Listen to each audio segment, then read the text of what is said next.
ఎక్కిళ్ళు మనకి ఎందుకు వస్తాయో తెలుసా? ప్రతి ఒక్కరూ ఏదో ఒక సమయంలో ఎక్కిళ్ళకి ఇబ్బంది పడుతుంటారు. ఇలాంటి సమయంలో మన దగ్గర కూర్చోడానికి ఇబ్బంది పడుతుంటారు. మనము తొందరగా తినేటప్పుడు లేదా మనము బాగా ఒత్తిడికి గురైనప్పుడు వస్తుంటాయి. ఎందుకంటే మన దేహంలో ఛాతీకి కడుపుకి మధ్యలో ఒక పొర ఉంటుంది. దాన్ని ఉదార పీతనం లేదా విభాజకం లేదా డయాఫ్రాగమ్ అంటారు. మనము గాలి పీల్చేటప్పుడు ఉదార పీతనం కిందకు వెళ్ళి నొక్కుతుంది. దానివల్ల ఊపిరితిత్తుల్లో గాలి నిండుతుంది. గాలి బయటికి వదిలేటప్పుడు ఈ పొర పైకొస్తుంది.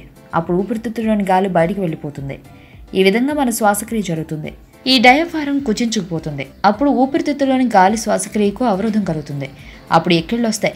ఎక్కిళ్ళంటే అధిక వాయువులను, ఆహార పదార్థాలను కడుపులోంచి నెట్టేందుకు శరీరం చేసే ప్రయత్నం.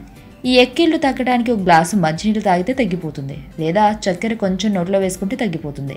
లేదా ఆశ్చర్యమైన విషయం చెప్పినా తగ్గిపోతుంది. చక్కెర అందుబాటులో లేకపోతే చాక్లెట్ వేసుకున్నా తగ్గిపోతుంది. ఆగకుండా వచ్చినట్లయితే డాక్టర్కి చూపించుకోవాలి. ఆరోగ్యవంతమైన జీవితం కోసం మనం పాటించాలి కొన్ని నియమాలని. చిన్ని చిన్ని చిట్కాలతో చింతలేని జీవితాన్ని ఎలా గడపాలి అనే దానికి వీక్షిస్తూనే ఉండండి మన ఆరోగ్యం యూట్యూబ్ ఛానల్. మరిన్ని ఆరోగ్య సూత్రాలకు సబ్స్క్రైబ్ చేసుకోండి.